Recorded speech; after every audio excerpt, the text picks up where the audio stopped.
தமிழ்நாடு சட்டமன்றத்தில் நீட் தொடர்பாக மிக முக்கியமான தீர்மானம் நிறைவேற்றப்பட்டுள்ளது. ஏற்கனவே அனைத்திந்திய அண்ணா திராவிட முன்னேற்ற கழக ஆட்சி காலத்திலும் திராவிட முன்னேற்ற கழக ஆட்சி காலத்திலும் தமிழ்நாடு அரசின் கட்டுப்பாட்டில் உள்ள மருத்துவ இடங்களுக்கு, அதாவது அதிமுக ஆட்சி காலத்தில் இளநிலை மருத்துவ இடங்களுக்கு தனியாக ஒரு மசோதாவும் முதுநிலை மருத்துவ இடங்களுக்கு தனியாக விலக்கு பெறுவதற்கு ஒரு மசோதாவும் தாக்கல் செய்யப்பட்டு நிறைவேற்றப்பட்டது. குடியரசுடைய ஒப்புதல் பெறப்படாதன் காரணமாக அது நிறைவேற்றப்படவில்லை. அந்த மசோதா சட்டமாக மாறவில்லை. திமுக ஆட்சி காலத்தில் இளநிலை மருத்துவ படிப்புகள் மட்டும் நீட்டிலிருந்து விலக்கு பெறுவதற்கான மசோதா தாக்கல் செய்யப்பட்டு அது நிறைவேற்றப்பட்டது. அதற்கும் குடியரசுடைய ஒப்புதலை பெற்றுக் கொடுக்கவில்லை. அதனால் அந்த மசோதா சட்டமாக மாறவில்லை, அது நடைமுறைப்படுத்தவில்லை. எனவே இப்படிப்பட்ட சூழலில் தமிழ்நாடு அரசின் கட்டுப்பாட்டில் உள்ள இடங்களுக்கு நீட்டிலிருந்து விலக்கு வேண்டும். தமிழ்நாடு அரசுக்கு தான் தனது மருத்துவ இடங்களுக்கு மாணவர் சேர்க்கை நடத்தின உரிமை இருக்கின்றது என்ற அடிப்படையில் நாம் தொடர்ந்து போராடி வருகிறோம். எங்கள் சங்கம் அது கூறி வருகிறது. எனவே மாற்று கருத்து இல்லை. ஆனால் அதே சமயத்தில் இன்றைக்கு நேற்றைக்கு தினம் அந்த தீர்மானம் நிறைவேற்றப்படுகின்ற பொழுது திமுகவை விட அதிமுகவை விட நீட் பிரச்சனையில் நாங்கள் மிகவும் தீவிரமாக இருக்கிறோம் என்று காட்டிக்கொள்ளக்கூடிய வகையில் அரசு செயல்பட்டதோ என்ற ஐயம் எழுகிறது. ஏன்னு சொன்னால் தமிழ்நாட்டிற்கு விலக்கு பெறக்கூடிய வகையில் ஏற்கனவே தாக்கல் செய்யப்பட்டு நிறைவேற்றப்பட்ட மசோதாக்களுக்கு மாறாக இந்தியா முழுவதுமே மத்திய அரசாங்கம் நீட் தேர்வை ரத்து செய்ய என்று சொல்லி தீர்மானத்தை கொண்டு வந்திருக்கின்றார்கள். ஒரு தீர்மானத்தை நிறைவேற்றின பொழுது அதனால் வரக்கூடிய பாதிப்புகளை முழுமையாக அலசி ஆராயாமல் அப்படிப்பட்ட தீர்மானம் வந்திருப்பதாக நாங்கள் கருதுகின்றோம். தமிழ்நாடு அரசுடைய இடங்களுக்கு விலக்கு என்பதில் மாற்று கருத்தே கிடையாது.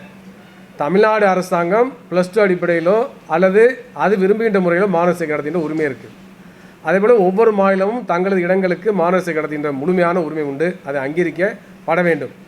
ஆனால் என்ன பிரச்சனைனாக்க தமிழ்நாட்டில் மருத்துவக் கல்லூரிகளை மாநில அரசுகள் மட்டுமே நடத்தவில்லை, மத்திய அரசு மருத்துவக் கல்லூரிகளை நடத்துகிறது. அதை தவிர அகில இந்திய தொகுப்பு என்று சொல்லக்கூடிய ஆல் இந்தியா கோட்டா இருக்கிறது. தனியார் மருத்துவக் கல்லூரிகள் இருக்கின்றன. அதேபோல் நிகர்நிலை மருத்துவ பல்கலைக்கழகம் இருக்கிறது, எய்ம்ஸ் இருக்குது, ஜிப்மர் இருக்குது, இராணுவ மருத்துவக் கல்லூரி இருக்கிறது. இது போன்று ஏராளமான மருத்துவக் கல்லூரி இருக்கின்றன. ஒட்டுமொத்தமாக 1,36,000 MBBS இடங்கள் இந்தியாவில் இருக்கிறது. அதில் 73,000 இடங்கள் தனியார்கிட்ட தான் இருக்குது. வெறும் 63,000 இடங்கள் தான் அரசுகிட்ட இருக்குது. அப்போ இந்த மாதிரி இருக்கின்ற பொழுது அந்த தனியார் மருத்துவக் கல்லூரியில் இருக்கக்கூடிய மேனேஜ்மெண்ட் கோட்டாவில் கிட்டத்தட்ட 25,000 இடத்துலேருந்து 30,000 இடம் வரை இருக்குது. 30,000 இடங்கள் இருக்குது. அந்த 30,000 இடங்கள் பார்த்தீங்கன்னாக்க எல்லா மாநிலங்களைச் சேர்ந்தவரும் சேர முடியும், எல்லா மாநிலத்தை சேர்ந்த எந்த மாணவரும் சேர முடியும். அதே போலவே பார்த்தீங்கன்னாக்க வெளிநாட்டில் வாழக்கூடிய இந்தியர்களும் என்ஆரையும் சேர முடியும். அவ்வாறு இருக்கின்ற பொழுது மேனேஜ்மெண்ட் கோட்டா சீட்டுக்கு +2 அடிப்படையில் மாணவர் சேர்க்கை நடத்த முடியாது. ஒவ்வொரு மாநிலத்திலும் +2 சிலபஸ் வேறு, +2 திருத்தது வேறு, மார்க் அள்ளி போடுவாங்க. அப்போ அந்த மாதிரிலாம் முறைகள் இருக்குது. அப்போ என்ன ஆகுனாக்க ஒரே கட் ஆஃபில் 2,000 பேர் 3,000 பேர் இருப்பாங்க. அப்போ அந்த சீட்டை கொடுப்பதில் மிகப்பெரிய சிக்கல் இருக்கும். அதே போல் எய்ம்ஸ் ஜிப்மர், எய்ம்ஸில் இருக்கக்கூடிய இடங்களுக்கு பார்த்தீங்கன்னாக்க 2 லட்சம் பேர் 3 லட்சம் பேர் போட்டி போடுவாங்க. எய்ம்ஸ் ஜிப்மர் சேர்த்து 3,000 இடங்கள் இருக்குது. அது 3 லட்சம் பேர் 4 லட்சம் பேர் போட்டி போடுறப்ப ஏற்கனவே மாதிரி போட்டி போட்டாங்க. அந்த மாதிரி போட்டி போடுறப்ப பார்த்தீங்கன்னாக்க அதை +2 அடிப்படையில் கொடுக்க முடியாது. அப்போ ஒட்டுமொத்தமாக இன்றைக்கு பார்த்தீங்கன்னாக்க 55,000 இடங்களில் அகில இந்திய லெவலில் எல்லா மாநிலத்தை சேர்ந்த மாணவர்களும் இந்தியாவில் சேர முடியும். 1,36,000 இடங்களில் 55,000 இடங்களில் எல்லா மாநிலத்தவர் எந்த மாநிலமாக இருந்தாலும் சேர முடியும், வெளிநாட்டிலும் சேர முடியும், தமிழகத்தில் உள்ளவங்களும் சேர முடியும். அவ்வாறு இருக்கின்ற பொழுது அதுக்கு அந்த 55,000 இடங்களுக்கு +2 மதிப்பெண் அடிப்படையில் மாணவர் சேர்க்கை நடத்த முடியாது. இது யதார்த்தமான உண்மை. எனவே இதை புரிந்து கொள்ளாமல் அந்த ஒரு பக்கத்தை மறந்துவிட்டு மத்திய அரசு மருத்துவர்களை நடத்துது, மத்திய அரசுடைய கட்டுப்பாட்டிலையும் மருத்துவ இடங்கள் இருக்கிறது. அப்போ அந்த இடங்களுக்கு ஒரு நுழைவுத் தேர்வு அவசியப்படுகிறது என்பதை கணக்கிலே கொள்ளாமல் ஒட்டுமொத்தமாக ரத்து செய்ய வேண்டும் என்ற வாதம் இன்றைக்கு மிகப்பெரிய அளவிற்கு ஒரு விவாத பொருளாக மாறி இருக்கிறது. அப்போ என்ன அர்த்தம்? அது இந்தியா முழுவதும் 59 டீம்டு யூனிவர்சிட்டி இருக்குது, அந்த 300 பிரைவேட் மெடிக்கல் காலேஜ் இருக்குது, 59 டீம்டு யூனிவர்சிட்டி இருக்குது. இந்த டீம்டு யூனிவர்சிட்டி எல்லாத்தையும் கிட்டத்தட்ட 10,000 MBBS இடங்கள் இருக்குது. அந்த இடங்களை அவங்களே அப்படி நிரப்பிக்கலாமா? ஏற்கனவே கடந்த காலத்தில் அவர்களே தனியாக பேருக்கு ஒரு நுழைவுத் தேர்வு நடத்திக்கிட்டு மாணவர்களை அதிகமாக பணங்களும் சேர்த்துக்கிட்டாங்க. அந்த பழைய நிலைமை மீண்டும் திரும்பலாமா என்பது கேள்வி. பழைய நிலை மீண்டும் திரும்பக்கூடாது. அப்போ கிட்டத்தட்ட 40 ஆண்டு காலமாக தமிழ்நாட்டில் போராடி மத்திய அரசுடைய கட்டுப்பாட்டில் உள்ள இடங்களுக்கு ஒரு நுழைவுத் தேர்வு அவசியம், மாநில அரசுடைய கட்டுப்பாடு உள்ள இடங்களுக்கு மாநில அரசு தான் மாணவர் சேர்க்கை நடத்த வேண்டும். அதுபோல் மாநில அரசுடைய கட்டுப்பாடு வரக்கூடிய தமிழ்நாட்டில் உள்ள தனியார் மருத்துவக் கல்லூரிய அரசு ஒதுக்கீட்டு இடங்களுக்கும் தமிழ்நாடு அரசு மருத்துவக் கல்லூரியில் உள்ள தமிழ்நாடு அரசு சொந்தமான 85 விழுக்காடு இடங்களுக்கும் தமிழ்நாடு அரசு தான் கவுன்சிலிங் நடத்த வேண்டும் என்று சொல்லி போராடி அதை வெற்றி பெற்றோம். அதேபோல் அகில இந்திய அளவில் டிஎம்டி யூனிவர்சிட்டி இடங்களுக்கு, எய்ம்ஸுக்கு, ஜிப்மருக்கு, ஆல் இண்டியா கோட்டாவுக்கு, இராணுவ மருத்துவக் கல்லூரிக்கு, இது போன்று மத்திய அரசுடைய கட்டுப்பாட்டில் உள்ள எல்லா இடங்களையும் சேர்த்து ஒரே நுழைவுத் தேர்வை கொண்டு வந்து ஒற்றை சாளர முறையில் ஒன்றிய அரசு மட்டுமே மாணவர் சேர்க்கை நடத்த வேண்டும், நேரடியாக டீம்டு யூனிவர்சிட்டி மாணவர் சேர்க்கை நடத்தக்கூடாது என்று போராடி அதில் மிகப்பெரிய வெற்றியை 5 ஆண்டு முன்னால் தான் பெற்றோம். அதுக்கு முன்னால் வரையும் பார்த்தீங்கன்னாக்க 2017 முன்னால் வரையும் பார்த்தீங்கன்னாக்க டீம்டு யூனிவர்சிட்டி அவங்களே தான் மாணவர் சேர்க்கை நடத்தினாங்க. அப்போ எங்களுடைய சங்கம் சில மருத்துவமனைகளை வைத்து வழக்கு தொடர்ந்து அதன் மூலமாக அதை சாதித்தோம். அப்போ இது மிகப்பெரிய வரலாற்றில் வெற்றியான வெற்றி. என்னன்னாக்க டீம்டு யூனிவர்சிட்டி ஒரு சீட்டை கூட தானாக ஃபில்லப் பண்ண முடியாது, தனியார் மருத்துவக் கல்லூரிகளில் தாங்களே நிரப்ப முடியாது. எப்போ நிரப்புறாங்கனாக்க சீட்டுகள் காலியாக இருந்த பொழுது தான் அவர்கள் வந்து ஸ்ட்ரே கவுன்சிலிங் என்ற கவுன்சிலிங்கை உச்சநீதிமன்றம் அனுமதிக்கின்ற பொழுது அதன் மூலமாக மாணவர் சேர்க்கை நடத்துகிறாங்க. அவ்வாறு ஸ்ட்ரே கவுன்சிலிங்கை கடைசி நாள் நடத்துகின்ற பொழுது யார் அதிகமாக பணம் கொடுக்குறாங்களோ அவர்களுக்கு இடத்த கொடுக்குறாங்க. ரொம்ப கடைகோடி ரேங்க் வாங்கக்கூடியவங்களுக்கு அதிகமான பணத்தை கொடுத்தா அந்த ஸ்டே கவுன்சிலில் சீட்டு கொடுத்துறாங்க. இந்த முறையீடு நடக்குது. ஆனால் மற்ற முறையான கவுன்சிலிங்கில் ரேங்க் அடிப்படையில் தரவரிசை அடிப்படையில் மாணவர் சேர்க்கை நடத்திடுறாங்க. அப்போ அட்மிஷன் கார்டு கொடுத்த பிறகு ஒரு மாணவர் வந்து தனியார் மருத்துவமனையில் போய் சேர்ந்தாரா, நிகர்நிலை மருத்துவக் கல்லூரியில் போய் சேர்ந்தாரான்னு கண்காணிக்க வேண்டிய பொறுப்பு அரசுக்கு இருக்குது. இதை பற்றியெல்லாம் எந்த அரசும் கவலைப்படுறதே இல்லை. அப்போ என்ன பிரச்சனைனாக்க டாப் மோஸ்ட் ரேங்க் வாங்கினாலும் நிகர்நிலை மருத்துவ பல்கலைக்கழகத்திலேயோ தனியார் மருத்துவக் கல்லூரியிலேயோ இடம் கிடைத்தால் கூட பணம் இல்லை என்றால் சேர முடியவில்லை. அதான் பிரச்சனை. அப்போ பணம் இல்லை என்று சொன்னால் அங்கே போய் சேர முடியல. அப்போ அரசு ஏற்கனவே வந்து பார்த்தீங்கன்னாக்க இந்த நம்ம தனியார் மருத்துவக் கல்லூரியில் 100 விழுக்காடு இடங்களையும் கட்டணத்தை நிர்ணயித்தாங்க. இன்றைக்கும் தமிழ் அரசு நிர்ணயிக்கிறது. ஆனால் நேஷனல் மெடிக்கல் கமிஷன் ஆக்ட் 2019 என்ன கொண்டு வட்டாங்கனாக்க 50 விழுக்காடு இடங்களுக்கு தான் ஃபீஸை ஃபிக்ஸ் பண்ணுவோம், மீதி 50 விழுக்காடு இடங்களுக்கு அந்தந்த மருத்துவக் கல்லூரியிலே கட்டணங்களை நிர்ணயித்துக்கொள்ளலாம்னு சொன்ன பிறகு இப்போ விளம்பரங்களை பப்ளிக்காக போடுறாங்க. 10 லட்சத்துலேருந்து சீட்டுகள் கிடைக்குங்கிற மாதிரி விளம்பரங்கள்லாம் போடுறாங்க. அதுக்கு காரணம் என்எம்சி ஆக்ட் தான். அப்போ ஒன்றிய அரசு தான் குற்றவாளி. இதுக்கும் நீட்டுக்கும் தொடர்பு கிடையாது. அப்போ இந்த மாதிரி ஒரு வாய்ப்பை மேலும் மேலும் அதிகமான கொள்ளடிக்கின்ற பொழுது இந்த வாய்ப்பை கொடுத்த பிறகு என்ன செய்யறானாக்க இந்த கட் ஆஃபையும் குறைத்த பிறகு, கட் ஆஃப் பர்சன்டேஜும் குறைத்த பிறகு, ஸ்டே கவுன்சிலையும் அனுமதித்த பிறகு ரொம்ப வாய்ப்பாக போயிடுச்சு தனியார் மருத்துவக் கல்லூரிக்கும் நிகர்நிலை மருத்துவக் கல்லூரிக்கும். அப்போ மார்க்கெட் வேல்யூக்கு பிறகு ஏற்ப அவங்க என்ன பண்ணுறானாக்க 1 கோடி ரூபாய் வரை எம்பிபிஎஸ்ஸை விற்கிறாங்க. அப்போ தேசிய கல்விக்குழு என்ன சொல்கிறாங்கனாக்க தனியார் கல்லூரிகள் பள்ளிகள் அவங்களே கட்டணம் நிர்ணயிச்சுக்கிட்டோம், எவ்வளோ வேணாலும் வசூல் பண்ணிக்கிட்டோம். ஆனால் ஏழை மாணவர்களுக்கு அவங்க வந்து கருணை அடிப்படையில் அவங்க வந்து கல்வி கட்டணத்தில் சலுகை வழங்கணும், இலவசமாக படிக்க அப்படின்னு சொல்கிறாங்க. இதுவாக இந்திய நாட்டு அரசியல் சட்டம் சொல்லுது? அனைவருக்கும் கல்வி வழங்க வேண்டிய பொறுப்பு அரசு இருக்குது. அப்போ அந்த அடிப்படையில் மருத்துவர்கள் என்ன பண்ணுறாங்கனாக்க நீங்கள் வந்து எவ்வளோ வேணாலும் கட்டணம் வசூல் பண்ணிக்கோங்க, 50 விழுக்காடு எவ்வளோ வேணாலும் பண்ணிக்கோங்க, மீதி 50 விழுக்காட்டுக்கு அந்தந்த மாநிலங்களில் அரசு மருத்துவர்களுக்கு என்ன கட்டணமோ அதை மட்டும் வசூல் செய்ய சொல்லி நீதிபதி வழங்கியிருக்காங்க. அப்போ என்ன பண்ணுறாங்க, தனியார் மருத்துவர்களும் நிகர்நிலை மருத்துவ பல்கலைக்கழகங்களும் 50 விழுக்காடு இடங்களுக்கு அவங்க எவ்வளோ வேணாலும் ஃபீஸை வாங்கிக்கிறாங்க, மீதி 50 விழுக்காடுக்கு தேசிய மருத்துவ ஆணையம் ஆலோசனை வழங்கின அடிப்படையில் வேண்டுகோள் விடுத்தது அடிப்படையில் அரசு மருத்துவர்கள் என்ன கட்டணமோ அதை வசூலிக்க வேண்டும் என்ற அடிப்படையில் வசூலிக்காமல் அதற்கு மாறாக அந்த இடங்களுக்கு மீதி உள்ள 50 விழுக்காடு இடங்களுக்கும் தாங்களே கட்டணங்களை தங்கள் விருப்பப்படி அவர் நிர்ணயித்து வசூல் செய்கின்றன. அப்போ 100 விழுக்காடு இடங்களுக்கும் தனியார் நிகர்நிலை மருத்துவ பல்கலைக்கழகங்களே மருத்துவக் கல்லூரிகளே கட்டணங்களை நிர்ணயித்து கொள்ளையடிக்கக்கூடிய போக்கை தேசிய மருத்துவ ஆணைய சட்டம் மூலமாக ஒன்றிய அரசு உருவாக்கிவிட்டது. இதுதான் இன்றைக்கி மிக முக்கியமான பிரச்சனை. அப்போ இதை சரி செய்ய வேண்டும் சொன்னால் மருத்துவக் கல்லூரி மாணவர் சேர்க்கையை ஒட்டுமொத்தமாக அரசுடைய கட்டுப்பாட்டில் கொண்டு வரணும்.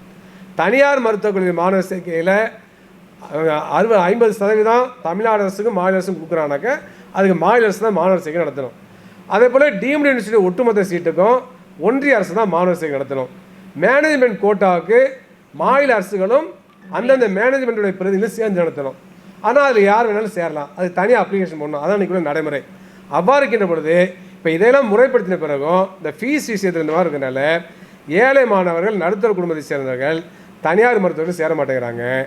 அதே போல் நிகர்நிலை மருத்துவ பல்கலைக்கழகம் சேர மாட்டேங்கிறாங்க. அப்போ சீட்டு வேக்கண்டாக போகிறப்ப என்ன செய்கிறாங்கனாக்க கடைசி ஸ்டே கவுன்சிலையும் அலோவ் பண்ணுறாங்க. அப்போ கட்டணத்தை அதிகமாக வசூல் செய்து கட் ஆஃபையும் குறைச்சிடுறாங்க. அப்போ அது பணக்கார மாணவர்களுக்கு மிக மிக குறைவான ரேங்க் வாங்கினவங்களுக்கு, அது மிக மிக குறைவான மதிப்பெண் வாங்கினவங்களுக்கு மருத்துவர்களே இடம் கிடைச்சிருக்கிறது. இது மிகப்பெரிய மோசடி. அப்போ இதை தடுக்கணும்னா என்ன செய்யணும்னாக்க, அரசாங்கம் அட்மிட் கார்டு கொடுத்த உடனேயே என்ன செய்யணும்னாக்க, ஏழை மாணவர்களாக இருந்தாங்கனாக்க அவர்களுக்கான கல்வி கட்டணத்தை மாநில அரசு தனியார் மருத்துவர்களில் சேரக்கூடிய மாணவர்களுக்கான கல்வி கட்டணத்தை செலுத்த வேண்டும். அதே போலவே ஒன்றிய அரசாங்கம் ஏழை மாணவர்கள் டீம்டு யூனிவர்சிட்டியில் சீட் எடுத்தாங்கனாக்க அவர்களுக்கான கல்வி கட்டணம் செலுத்தணும். அந்த ஏழை மாணவர் என்பதை ஆண்டு குடும்ப வருமானம் சராசரியாக 2 லட்சம் வச்சுக்கலாம், இல்லைன்னா அரசே ஒரு நிர்ணயிக்கலாம். அப்போ ஆண்டு குடும்ப வருமானம் 2 லட்சத்துக்கு கீழே வரக்கூடிய சராசரி வரக்கூடிய குடும்பங்களுக்கு மாநில அரசும் மத்திய அரசும் அந்த கட்டணத்தை ஏற்றுக்கொள்ள வேண்டும். மற்ற மாணவர்களுக்கு வட்டி இல்லாத கடனை எந்த நிபந்தனை இல்லாமல் அட்மிட் கார்டு வழங்குறப்ப கொடுத்து விட வேண்டும். அவ்வாறு கொடுத்தா நடுத்தர குடும்பத்தைச் சேர்ந்தவர்களும் ஏழை மாணவர்களும் டிஎம்டி யூனிவர்சிட்டிலையும் ப்ரைவேட் மெடிக்கலில் சீட்டு கிடைச்சா கூட போய் தாராளமாக சேருவாங்க. அவ்வாறு நிர்ணயித்த பிறகும் என்ன பண்ணுறாங்கன்னா, பல தனியார் கல்லூரிகள் அரசாங்கம் 4.5 லட்சம் நிர்ணயிக்குது.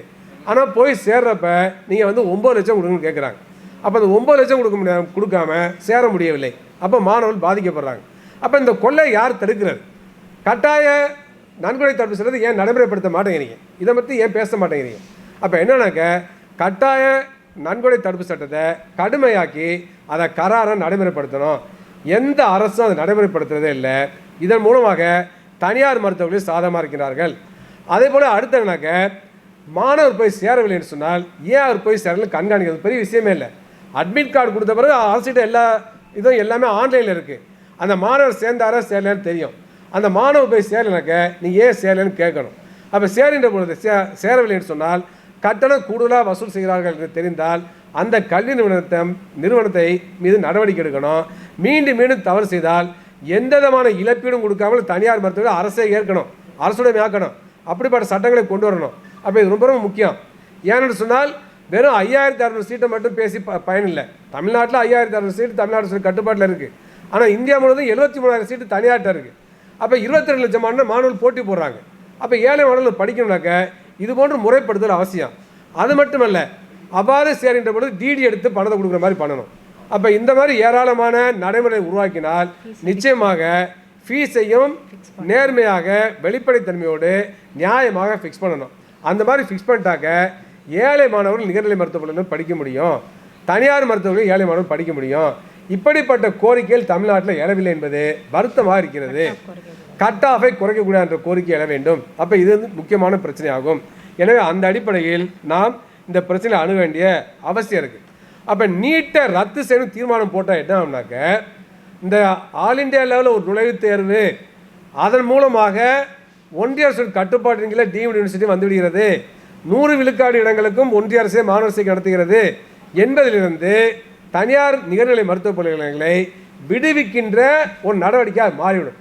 அப்போ தனியார் நிகர்நிலை பல்கலை நீயே நுழைவுத் நடத்திக்க, நீயே இப்படிப்பட்ட மாணவர் சேர்க்கை நடத்திக்க என்பதற்கு சாதகமானது தான் நீட்டை ரத்து செய்வது. நீட்டு விலக்கு வேற. நீட்டு விலக்கு என்பது தமிழ்நாடு இடங்களுக்கு, அது ஏழை மாணவர்களுக்கானது, தமிழ் வழியில் படிக்கக்கூடிய மாணவர்களுக்கான நலனுக்கானது, கிராமப்புற மாணவர்களுக்கான நலனுக்கானது.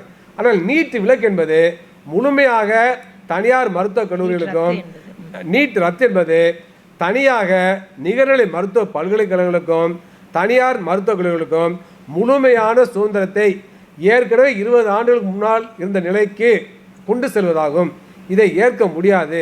எனவே தமிழ்நாடு அரசு மிகப்பெரிய குழப்பத்தை உருவாக்கி இருக்கிறது. அப்புறம் என்னாகும், தனித்தனியாக எய்ம்ஸ் தனி நுழைவுத் தேர்வு வரும், ஜிப்பரு தனி நுழைவுத் தேர்வு வரும், ஆல் இண்டியா கோட்டா தனி நுழைவுத் தேர்வு வரும், ஒவ்வொரு டீம் யூனிவர்சிட்டி தனியாக நுழைவுத் தேர்வு நடத்துவாங்க. பிரைவேட் மெடிக்கல் காலேஜ் மேனேஜ்மெண்ட் கோட்டாவுக்கு பிரைவேட் மெடிக்கலாக சேர்ந்து தனித்தனியாக ஒரு நுழைவுத் தேர்வு நடத்துவாங்க. இப்போ எத்தனை நுழைவுத் தேர்வு மாணவர்கள் எழுத முடியும்? அதுக்காக செலவுகள் எவ்வளோ வருகிறது, எவ்வளோ அலைச்சல். அப்போ இது போன்ற பிரச்சனைக்கு தீர்வாகத்தான் இந்த ஒரே நுழைவுத் தேர்வு என்ற கோரிக்கை நாங்கள் வைத்தோம். ஒரே நுழைவுத் தேர்வு மட்டுமல்ல, ஒரே கவுன்சில் மூலமாக, சிங்கிள் விண்டோ மூலமாக ஒன்றிய அரசுடைய கட்டுப்பாட்டில் உள்ள இடங்கள் அனைத்துக்கும் ஒன்றிய அரசு மாணவர் சேர்க்கை நடத்த வேண்டும் என்ற கோரிக்கை வைத்து அது வென்றிருக்கின்றோம். இது வரலாற்றில் மிகப்பெரிய மகத்தான சாதனை, நீண்ட கால போராட்டத்துக்கு கிடைத்த வெற்றி. ஆனால் அதை இன்றைக்கு தமிழ்நாடு அரசு சீர்குலைக்கக்கூடிய முயற்சியில் ஈடுபடுவது என்பது ஏற்க முடியாது. இது எதை காட்டுகிறேன்னு சொன்னால், இன்றைய ஆட்சியாளர்களுக்கு கடந்த காலத்தில் என்ன நடந்துச்சுங்கிறது தெரியல. அதே போல் நீட்டு ரத்தானா அதனால் ஏற்படக்கூடிய விளைவு என்னன்னு தெரியல. அப்புறம் மருத்துவக் கல்லூரி மாணவர் சேர்க்கை பற்றிய முழுமையான புரிந்துகொள்ளல் பார்வை இல்லை. ஏதோ தமிழ்நாடு அரசு தான் எல்லா இடத்தையும் கண்ட்ரோல் பண்ண மாதிரியும் மாநில அரசு தான் எல்லா சீட்டையும் கண்ட்ரோல் பண்ண மாதிரி நினச்சிட்டு இருக்கிறாங்க. அது வரல.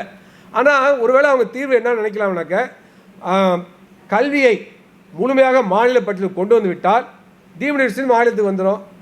அதே போலவே எல்லா விதமான தனியார் மருத்துவர்களையும் முழுமையாக தமிழ்நாடு அரசுலேயே மாநில அரசுகிட்ட கட்டுப்பாட்டிலே போயிடும்.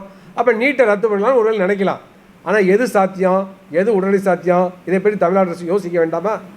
நீட்டு விலக்கு என்பது கடுமையான போராட்டங்கள் நடத்தினால் பிற மாநிலங்களை கன்வின்ஸ் பண்ணால் அது உடனடி சாத்தியம். ஆனால் நம்முடைய கல்வியை முழுமையாக மாநில பட்டியலில் மாற்றுவது என்பது அவ்வளோ எளிதான காரியம் இல்லை. மாற்ற வேண்டும் என்பது சரி, அந்த கோரிக்கையை நாங்களும் ஆதரிக்கிறோம்.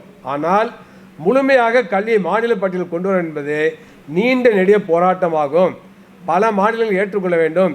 இன்றைக்கு தனியார் மயமாக்கல் உலகமயமாக்கல் காலகட்டத்தில் புதிய தாராளமயமாக்கல் பொருளாதார கொள்கை தீவிரமாக நடைமுறைப்படுத்தப்பட்ட காலகட்டத்தில் சர்வதேச நீதிமன்றத்தில் ஆதிக்கக்கூடிய காலகட்டத்தில் பன்னாட்டு பல்கலைக்கழகம் இந்தியாவிலையும் தமிழ்நாட்டிலையும் பிரான்சஸ் ஆரம்பிக்கின்ற பொழுது ஒன்றிய அரசு முழுமையாக கல்வியை மாநில பட்டியலுக்கு அவள் அனுப்புவதில் மிகப்பெரிய சிக்கல் இருக்கிறது.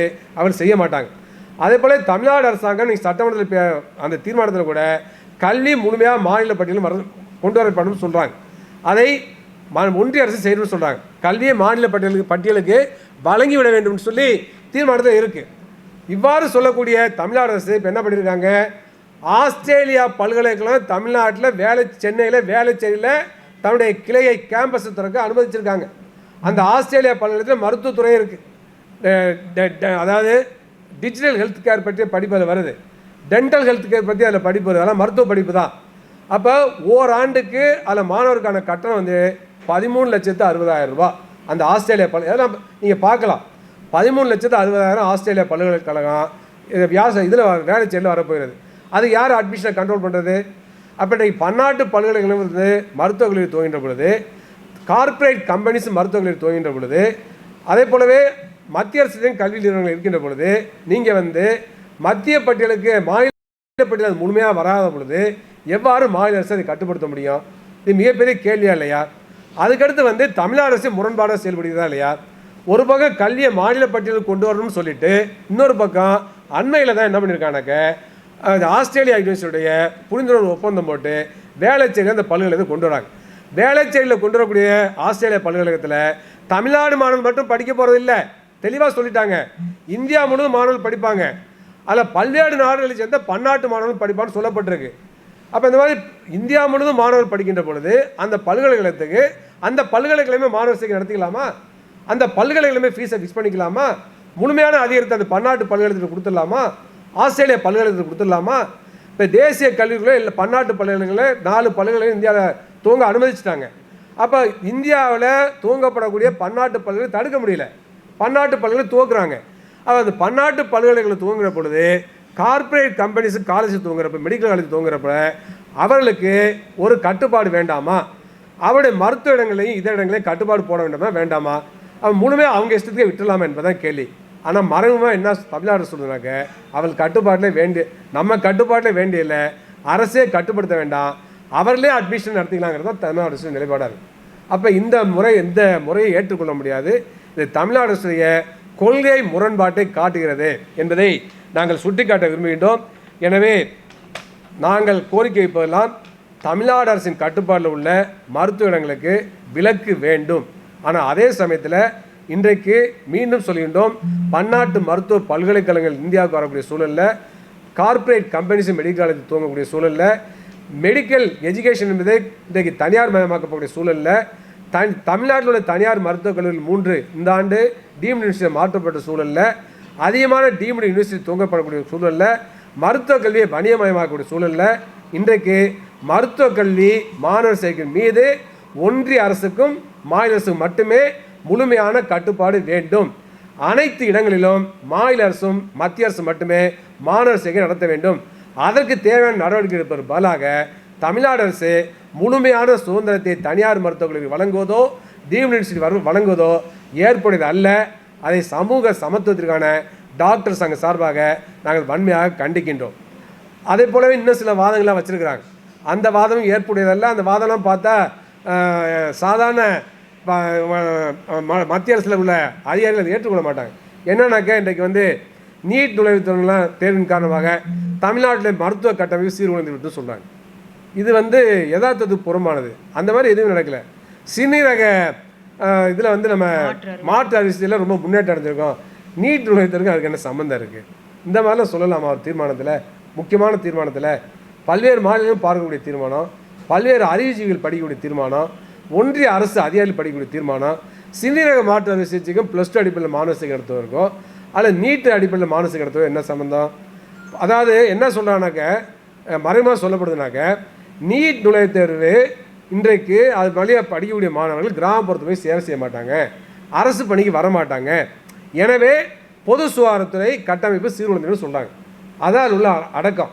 அப்போ என்னன்னாக்க, இன்றைக்கி உண்மை என்னன்னாக்க, நீட் நுழைவுத் தேர்வு மூலமாக படித்து மருத்துவ படிப்பை முடித்துவிட்ட கிட்டத்தட்ட 1000க்கும் மேற்பட்ட மாணவர்கள், மருத்துவர்கள் இன்று அரசு பணியில் சேர்ந்து கிராமப்புறங்களில் மிக சிறப்பாக சேவை செய்கிறார்கள். எனவே நீட்டில் படித்தால் சேவை மனப்பான்மை இருக்கா என்ற வாதம் தவறான வாதம். அது உண்மைக்கு மாறான வாதம். அந்த வாதத்தை இன்றைக்கு நீட் மூலம் படித்த மாணவர்கள் பொய்த்து விட்டார்கள். எனவே நீட்டை நாங்கள் ஆதரிக்கவில்லை. ஆனால் நீட்டுக்கு சேவை மனப்பான்மை தொடர்பு இருக்கிறது என்ற வாதம் இருக்குல்ல, அதை ஏற்க முடியாது. நம் வாழக்கூடிய சமூக அமைப்பு எவ்வாறு ஒரு தனிநபர் வளர்க்கப்படுகின்றார், அவருடைய சேவை மனப்பான்மையை ஊக்கப்படுத்தக்கூடிய எவ்வாறு அரசு செயல்படுகிறது, சமூகம் செயல்படுகிறது என்பதையெல்லாம் பொறுத்து தான் சேவை மனப்பான்மை அமைமை ஒழிய ஒரு ஒற்றை தேர்வு எப்படி தகுதியை தீர்மானித்து விடாதோ, திறமையான மருத்துவர் வெளிவருவதை தீர்மானித்து விடாதோ, அதே போலவே ஒரு ஒற்றை தேர்வு முறை ஒருவருடைய சேவை மனப்பான்மை தீர்மானித்து விடாது. இந்த சாதாரண விஷயத்தை கூட தெரிந்து கொள்ளாமல் ஒரு தீர்மானத்தில் அதெல்லாம் போடுவது என்பது சரியல்ல. எனவே அப்படிப்பட்ட ஒரு தீர்மானம் சரியாக அமையவில்லை என்பதை நாங்கள் சுட்டிக்காட்ட விரும்புகின்றோம். ஆனால் அதே சமயத்தில் தமிழ்நாடு அரசின் நோக்கத்தை நாங்கள் வரவேற்கின்றோம். தமிழ்நாடு அரசுடைய கட்டுப்பாட்டில் உள்ள இடங்களுக்கு தமிழ்நாடு அரசு மாணவர் சேர்க்கை நடத்த உரிமை வேண்டும் சொல்கிறோம். அதில் என்ன முரண்பாடு இருக்குனாக்க, எல்லா ஊடகங்களும் சொல்லி அனுப்பியிருக்காங்க.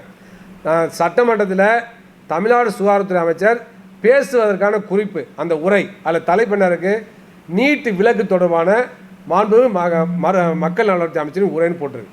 அப்போ உரைக்கு தலைப்பில் விலக்குன்னு இருக்கு, ஆனால் உள்ள தீர்மானம் தனி தீர்மானத்தை ரத்துன்னு இருக்கு. ஏன் இந்த முரண்பாடு?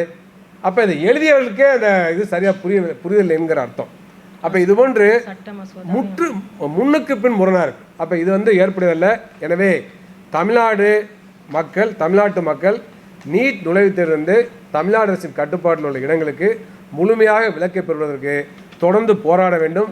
அதற்கு சமூக சமத்துவத்துக்கான டாக்டர் சங்கம் துணை நிற்கும் என்பதை தெரிவித்துக் கொள்கின்றோம். அதுக்கடுத்து மிக முக்கியமாக இன்றைக்கு 7.5 விழுக்காடு இடஒதுக்கீடில் அரசு பள்ளியில் படித்த மாணவர்கள் ஏராளமாக மருத்துவக் கல்லூரி சேர்கிறார்கள். அது வரலாற்று சாதனை. இப்போ அவ்வாறு சேரக்கூடிய மாணவர்களுக்கு ஏற்கனவே இருந்த அரசுகள் கல்வி கட்டணத்தை, விடுதி கட்டணத்தை, உணவு கட்டணத்தை முழுமையாக அரசே செலுத்துகிறார்கள். அப்போ அரசு பள்ளி மாணவர்கள் தனியார் மருத்துவக் கல்லூரியில் 7.5 விழுக்காடு இடஒதுக்கீடு போய் சேர்ந்தாலும் அவர் சொந்தமாக காசு செலவு செய்ய வேண்டாம், பணம் செலவு செய்ய வேண்டாம், அரசாங்கமே ஏற்றுக்கொள்கிறது. அது நல்ல திட்டம். அப்போ இதை நாங்கள் வரவேற்கிறோம். ஆனால் இன்றைக்கி என்ன நிலைமைனாக்க, 5 ஆண்டுகளுக்கு உள்ள முன்னால் இருந்த விலைவாசி வேறு, இன்றைக்கி விலைவாசி கடுமையாக உயர்ந்திருக்கு. ஏன்னா அப்படிப்பட்ட காலகட்டத்தில் ஏற்கனவே என்ன அவர்களுக்கு கொடுக்கக்கூடிய ஃபீஸு, படிப்புகளை செலவுக்கு என்னெல்லாம் ஃபிக்ஸ் பண்ணாங்களோ அதையே தான் இன்றைக்கி கொடுக்குறாங்க. அப்போ அந்த மாணவர்கள் சொந்த காசை போடக்கூடிய ஒரு அவலநிலை ஏற்பட்டிருக்கு. இது ஏற்புடையதல்ல. எனவே இன்றைக்குள்ள விலைவாசி உயர்வுக்கு ஏற்ப அந்த 7.5 விழுக்காட்டில் அரசு படிக்கக்கூடிய அரசு பள்ளி மாணவர்கள் பரம ஏழைகள். ஏன்னா அரசு பள்ளி மாணவர்கள் சொன்னால் அதில் படிக்கக்கூடிய குடும்பங்களைச் சேர்ந்த மாணவருடைய சராசரி ஆண்டு வருமானம் 42,000 ரூபா தான். அதை முருகேசன் கமிட்டியும் சொல்லியிருக்கு, அதே போலவே கலையரசன் குழுவும் சொல்லியிருக்கிறது, மீதி ஏகேராஜன் குழுவுமே சொல்லியிருக்கு. அப்போ சராசரி குடும்ப வருமானம் அரசு பள்ளியில் படிக்கக்கூடியவங்களுடைய குடும்ப வருமானம் 42,000 தான். எனவே இந்த 42,000 ஆண்டு வருமானம் வரக்கூடியவர்கள் தனியார் மருத்துவர்களில் அரசு உதவியோடு தான் போய் படிக்கிறாங்க. அவ்வாறு இருக்கின்ற பொழுது போதிய அந்த நிதி உதவி இல்லைன்னு சொன்னால் அவர் படிப்பு பாதியிலே முடிக்கிற மாதிரி ஆயிரும். எதிர்காலத்தில் மாணவர்கள் அந்த கோட்டாவில் சேர்றதுக்கு தயங்குவாங்க. எனவே அந்த அடிப்படையில் அவளுக்கு அந்த நிதி உதவியை இன்றைய விலைவாசிக்கு ஏற்ப அதிகப்படுத்த வேண்டும் என நாங்கள் கேட்டுக்கொள்கின்றோம். அதுக்கடுத்து மிக முக்கியமாக டிஎம்இ, டிபிஹெச், டிஎம்எஸ் போன்ற பதவிகளுக்கு ஐஏஎஸ் அதிகாரிகள் நியமிக்கப் போவதாக இன்றைக்கு செய்தியில் வந்து கொண்டிருக்கிறது. இது ஏற்புடையது அல்ல. அதில் மருத்துவர் தான் இருக்கணும். ஏற்கனவே நீண்ட காலமாக தமிழ்நாட்டில் டிஎம்இ, டிஎம்எஸ், டிபிஹெச் மருத்துவர் தான் இருக்காங்க. ஆனால் அதை நீக்கி அவர்களை மருத்துவர்கள் அந்த அதிகாரிகளை நியமிக்கப்படுவதை, அந்த பதவிகளுக்கு நியமிக்கப்படுவதை நீக்கிவிட்டு அது பதிலாக ஐஏஎஸ் அதிகாரிகளை கொண்டு வர நடக்கின்ற முயற்சியை உடனடியாக கைவிட வேண்டும்.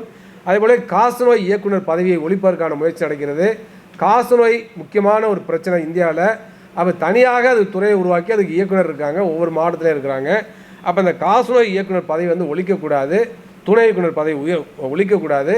அதே போல் இந்த காசநோய் துறைக்காக இன்றைக்கி பணியில் அமர்த்தல கான்ட்ராக்டில் போடுறாங்க, கான்ட்ராக்டில் போடக்கூடாது, நிரந்தர அடிப்படையில் போட வேண்டும். அதில் இடஒதுக்கீடு பின்பற்றப்படவே இல்லை. கான்ட்ராக்டில் போட்டாலும் இடஒதுக்கீடில் போடணும். ஆனால் கான்ட்ராக்டில் போடுகின்ற போது இடஒதுக்கீடு ஃபாலோ பண்ணல. அப்போ இடஒதுக்கீடை முழுமையாக வந்து ஃபாலோ பண்ணணும். அதே போல் டிபிஹெச்சில் போடக்கூடிய பல்வேறு பதவிகளுக்கும் பணியிடங்களுக்கும் கூட இன்றைக்கு வந்து முழுமையாக 69 விழுக்காடு இடஒதுக்கீடு நடைமுறைப்படுத்தப்படவில்லை. சில பதவிகளுக்கு கான்ட்ராக்டில் போட்டாக்க இடஒதுக்கீடை நடைமுறைப்படுத்தப்படவில்லை. இது சமூக நீதிக்கு எதிரானது. எந்த பதவியாக இருந்தாலும் கான்ட்ராக்டில் போடுகின்ற பொழுது அதை வந்து உடனடியாக சமூக நீதியை காக்க வேண்டும். அதில் 69 விழுக்காடு இடஒதுக்கீட்டை கொண்டு வர வேண்டும். அதே பிறகு குழந்தைகளுக்கு தங்க மோதிரம் வழங்குகின்ற திட்டம், அது ஒரு சமூக நலத்திட்டம், அதை நாங்கள் வரவேற்கிறோம். ஆனால் அதே சமயத்தில் அந்த திட்டத்துக்கு பொறுப்பாக மருத்துவர்கள் நியமிக்கிறாங்க. அப்போ ஒவ்வொரு மருத்துவமனையிலையும் மகப்பேறு வார்டு இருக்கக்கூடிய பகுதியில் ஒரு பெரிய பீரோவை வச்சு அதில் தங்க மோதிரத்தை வைத்து அந்த மோதிரங்களை கையாள்வது, அந்த மோதிரங்களை குழந்தைகள் வழங்குவது, அதை அரசு வழங்கின போது ஸ்டாக் வைப்பது, அதுக்கான கணக்கில் வைப்பதெல்லாம் மருத்துவர் பூர்வம் கட்டப்படுகிறது. ஏற்கனவே பாதுகாப்பது எல்லாமே அவங்க தலையில் கட்டப்படுகிறது. அப்போ இது வந்து மருத்துவர்கள் இன்றைக்கி வந்து கடுமையான நெருக்கடியில் இருக்காங்க. இதனால வந்து கடுமையான கோபத்துக்கு உள்ளாராங்க. இப்போ ஏன்னா ஏற்கனவே லேபர் வார்டுலையும் பிரசவ வார்டுலையும் ஏற்கனவே பணிச்சுமை அதிகமாக இருக்குது, மகப்பேறு மருத்துவர்கள் எண்ணிக்கை குறைவாக இருக்குது. அப்படிப்பட்ட சூழலில் அந்த மருத்துவர்களே தங்க மோதிர திட்டத்தை நீங்களே நடைமுறைப்படுத்துங்க, கொடுக்கக்கூடிய மோதிரங்களை நீங்களே பாதுகாப்பு வச்சுன்னு சொல்கிறதுக்கு மிக மிக சிரமமான காரியம். எனவே சமூக நலத்துறை மூலமாக அல்லது ரெவென்யூ டிபார்ட்மெண்ட் மூலமாக அந்த தங்க மோதிர திட்டத்தை தமிழ்நாடு அரசு நடைமுறைப்படுத்த வேண்டும் என கேட்டுக்கொள்கின்றோம். அதில் மருத்துவர்களை ஈடுபடுத்தக்கூடாது. மருத்துவரை ஈடுபடுத்தினால் மிகப்பெரிய சிக்கலை உருவாக்கும், மருத்துவ சேவை வழங்குவதும் பாதிக்கப்படும் என்பதை நாங்கள் தெரிவித்துக் கொள்கின்றோம். அதுபோல் ஃபாரின் மெடிக்கல் கிராஜுவேட்ஸுக்கு மாவட்ட மருத்துவமனையிலையும் அவங்க அவுட்சோர்சிங் பண்ணுறதுக்காக போராடி அந்த உரிமையை பெற்றிருக்கின்றோம். இப்போ அண்மையில் வந்து அது மாதிரி பல இடங்களில் போஸ்டிங் போட்டிருக்காங்க. அப்போ அவ்வாறு போடுகின்ற பொழுது ராஜீவ்காந்தி மருத்துவமனையிலும் பல மாணவர்களுக்கு போஸ்டிங் போட்டாங்க தமிழ்நாடு அரசு, அதை நாங்கள் மனமாற வரவேற்கிறோம். ஆனால் ராஜீவ்காந்தி மருத்துவமனை போன்ற மருத்துவமனையில் போட்டவங்களை இன்றைக்கு வந்து மணலிக்கும் அதே போலவே திருவள்ளூருக்கும் வேறு சில காஞ்சிபுரம் போன்ற மருத்துவமனைகளுக்கு மாறுதல் செஞ்சுருக்காங்க. இது வந்து சரியில்லை. எனவே ராஜீவ்காந்தி மருத்துவமனையில் போடப்பட்ட அவுட்சோர்சிங் செய்வதற்காக நியமிக்கப்பட்ட வெளிநாட்டில் படித்த மருத்துவ பட்டதாரிகளுக்கு அங்கேயே பயிற்சியை முடிப்பதற்கான வாய்ப்பை வழங்க வேண்டும். அவர்களை போட்டு அலக்களிக்கக்கூடாது, வேறு மருத்துவமனைகளுக்கு இடமாறுதல் செய்யக்கூடாதுன்னு கேட்டுக்கொள்கின்றோம். அதுக்கடுத்து மிக முக்கியமாக டாக்டர் பெருமாள் பிள்ளை மருத்துவ உரிமைகளுக்காக தொடர்ந்து போராடுபவர். எனவே அவருக்கு இன்றைக்கு வந்து சென்ற ஆட்சி காலத்தில் அவர் மீது நடவடிக்கை எடுக்கப்பட்டுச்சு. குறிப்பாக அதிமுக ஆட்சி காலத்தில் அவர் வந்து இடமாறுதல் செஞ்சாங்க, பழி வாங்கினாங்க. திமுக ஆட்சி காலத்தில் அவர் மீது 17B சார்ஜ் போடப்பட்டது, பணி நீக்க செய்வதற்கான முயற்சிகள் மேற்கொள்ளப்பட்டது. இந்த அரசு அதையே கடைபிடிக்கிறது. அப்போ இது எப்படி முற்போக்கு அரசு சொல்ல முடியும்? நாங்கள் முற்போக்கு அரசை உருவாக்க போகிறோம் தான் சொன்னாங்க. ஆனால் இது வந்து பழிவாங்கு நடவடிக்கை நீங்கள் தொடர்தான் முற்போக்கா? எனவே இந்த தொழிலாளி விரோத போக்கு இந்த அரசு தொடரக்கூடாது என்பதை நாங்கள் கேட்டுக்கொள்கின்றோம். அதுக்கடுத்து மிக முக்கியமாக இந்த ஃபாரின் மெடிக்கல் கிராஜுவேட்ஸுக்கு இன்றைக்கி வந்து பயிற்சி கால உதவி ஊதியமாக ஏற்கனவே 2 லட்சம் வழங்கப்பட்டுச்சு. ஃபீஸ் 2 லட்சம் வழங்கப்பட்டுச்சு. ஃபீஸ் 2 லட்சம் கட்டினாங்க. இப்போ அந்த 2 லட்சத்தை 2.5 லட்சமாக உயர்த்திட்டாங்க. அப்போ அந்த கட்டண உயர்வு ஏற்புடையது அல்ல. பல மாணவர்கள் வந்து இங்கே தனியார் மருத்துவ கொள்ளடிக்கிறான்னு தான் வெளிநாட்டில் போய் படிச்சுட்டு. அப்போ அவங்க வந்து பயிற்சி காலத்தில் அவங்க வேலை செய்கிறாங்க, அரசு மருத்துவமனையில் மக்களுக்கு சேவை செய்ய போகிறாங்க நோயாளிகள். அதுக்கு போய் 2 லட்சம் கட்டணத்தை வசூல் பண்ணுறதும் அந்த கட்டணத்தை 2 லட்சமாக உயர்த்ததும் எந்த விதத்தில் சரி? அப்போ ஏற்கனவே நடுத்தர குடும்பங்களை சேர்ந்து தான் பாதிச்சிருக்காங்க. அவங்களுக்கு திரும்ப வந்து நீயும் அரசு மருத்துவமனையில் பயிற்சி மேற்கொள்ளவும் 2 லட்ச ரூபா கட்டணம் செலுத்தினாக்க இது கொள்ளை இல்லையாது? எனவே தமிழக அரசு உடனடியாக அதை திரும்ப பெற வேண்டும் என கேட்டுக்கொள்கின்றோம். ஏற்கனவே ஒரு 2 லட்சத்தையுமே ரத்து செய்யணும் முழுமையாக, அதுவே அவசியம் இல்லை. ஏன்னா அவங்க வேலை செய்கிறாங்க, ஸ்டைஃபன் முழுமையாக கொடுக்கணும். 10,000 ரூபா கொடுத்த ஸ்டைஃபனை 4,000 ரூபா குறைச்சிட்டாங்க. ஃபீஸையும் அதிகப்படுத்திட்டாங்க. மாத ஸ்டைஃபன் 10,000 கொடுத்தாங்க, அதையும் 4,000 குறைச்சிட்டாங்க. சரிபாதி கீழே குறைச்சிட்டாங்க. இது என்ன சமூக நீதி இது? அப்போ இது எப்படி ஏற்றுக்கொள்வது? எனவே இது சரியில்லை. உடனடியாக அரசு அதையும் திரும்ப பெற வேண்டும். அவர்களுக்கான ஸ்டைஃபனையும் அதிகப்படுத்த வேண்டும் என சமூக சமத்துவத்துக்கான டாக்டர் சங்க சார்பாக நாங்கள் வலியுறுத்தி கேட்டுக்கொள்கின்றோம்.